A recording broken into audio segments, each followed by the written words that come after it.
Easy over Am I Rich, and today we're going to review some stocks. Yes. Oh yeah, my picks so far this week, I had one, it's pretty much flat. Oh, what else do we have? 3% up, 18% up, yeah, 15% up. Not bad. 3%. Wait a second.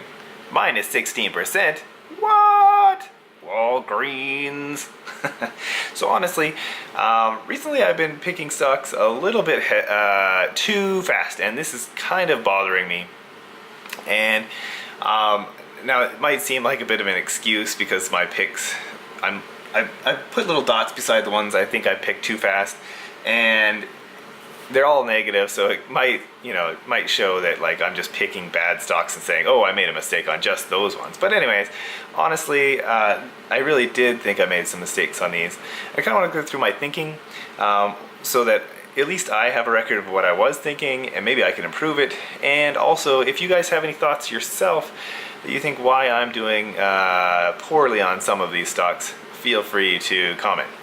Now, Walgreens Boots Alliance, for example, I think I basically picked it too early along with MTY and Keyens.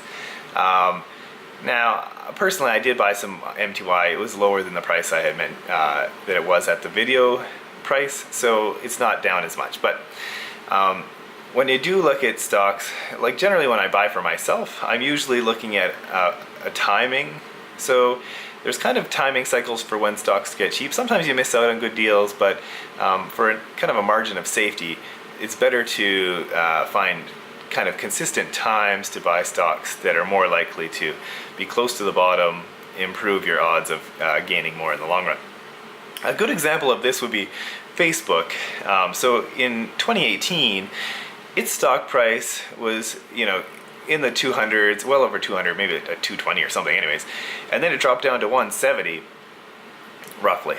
And a lot of people were saying, oh man, Facebook is such a good stock. 170, this is where you should buy because right now it's super cheap. And the problem was with that is there wasn't a lot of significantly good news for something like Facebook in my mind. And now I did think it was probably cheap, and it's true, you might miss out on the opportunity if it did shoot back up, but a lot of the times you can wait until there's a really good bit of news coming out, or at least until like the next earnings report. So probably a wise time to buy Facebook would have been maybe October, so the end of October or something like that. So the stock price then was probably around 150 or 140, so you would have got a lot better price.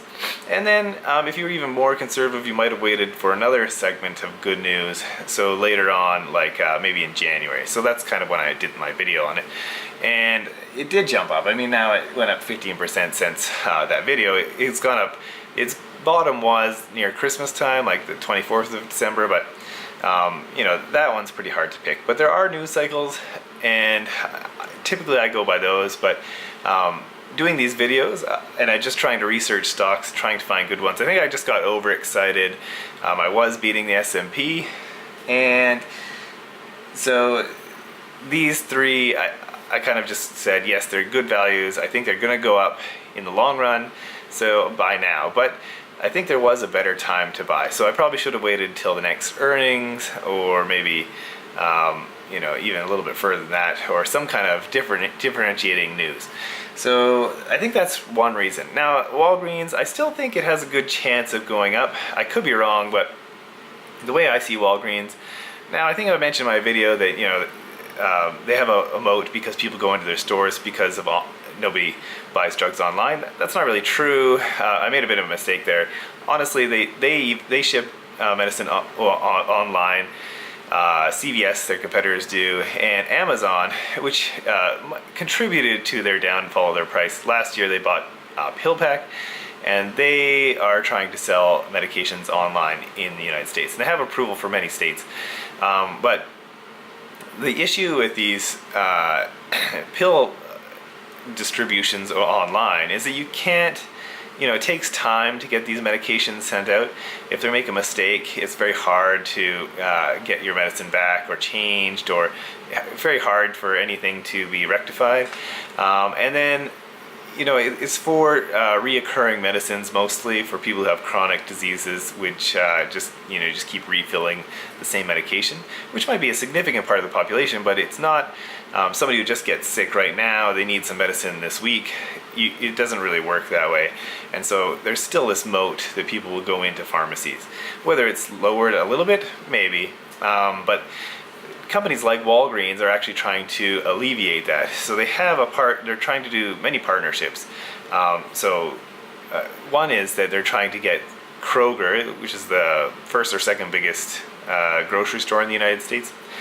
They're trying to get an alliance with them where you could order online groceries at Kroger, and then they would be at Walgreens for you to pick up. So if Walgreens is closer to you in your location, then you can get those groceries from there, and it could save you a lot of time if you want that convenience.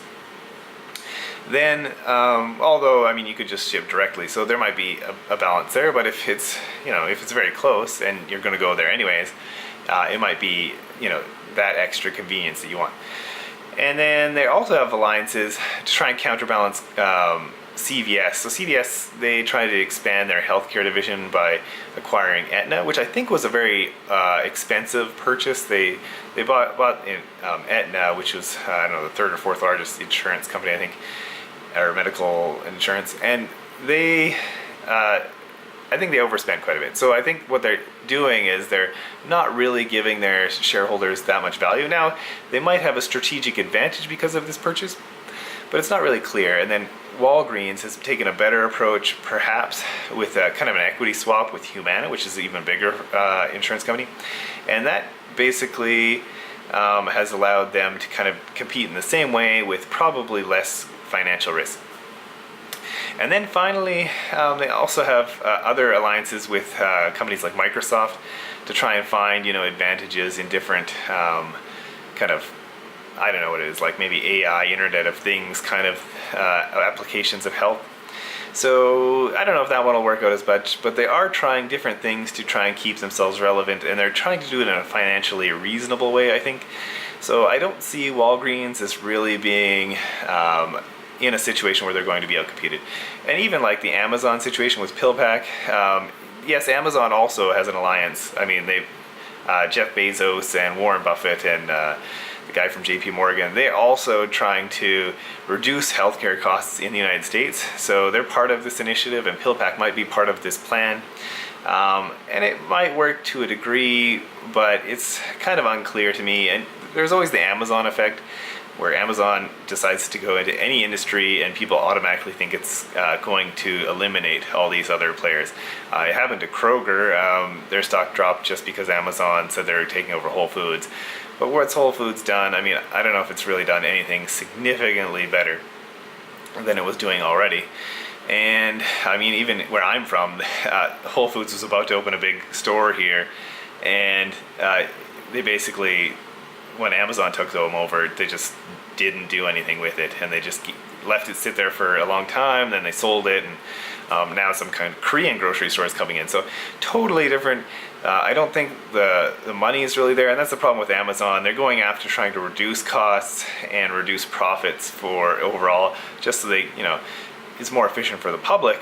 But in reality, I don't know that Amazon's going to be that profitable. I mean, it's trading so high for a PE ratio. It's really based on I think mostly price to sales, but which might work in the long run. But honestly, if they have all the sales in the world, but they don't have enough power to increase those prices, because somebody else might come in, like Alibaba or whoever, I don't know, Walmart online or something. So then they just don't. I don't see how they can be as serious of a threat as people think they are. They might be. I don't know, but that's my thought. But as far as Walgreens, I think. Underpriced, but it's part of the Dow, so it should in the long term have a little bit of a premium to it, and it also is a very stable company. I don't think its competitive advantages or disadvantages are that big. I think it might have some advantages, and I also see its finances are a lot better than CVS in my opinion, so I think it's likely to continue to go up. and it's probably worth more than it is. So I do feel like this is still goodbye, but I think I really timed it wrong. Now, that said, maybe you have a different opinion. Feel free to let me know. Maybe you know, I'd love to know if you guys think my theory on Walgreens or any of these other stocks has some flaws in them. Feel free to write your comments below. Otherwise, I try to put out videos all the time. I was kind of sick after daylight savings transition in the earlier week, so I kind of missed 2 days, but I try and still put out videos very frequently. And if you like this kind of content, if you want to kind of join the conversation or help, feel free to do so. Subscribe, whatever. Otherwise, thanks for watching, and we'll talk to you in the next video.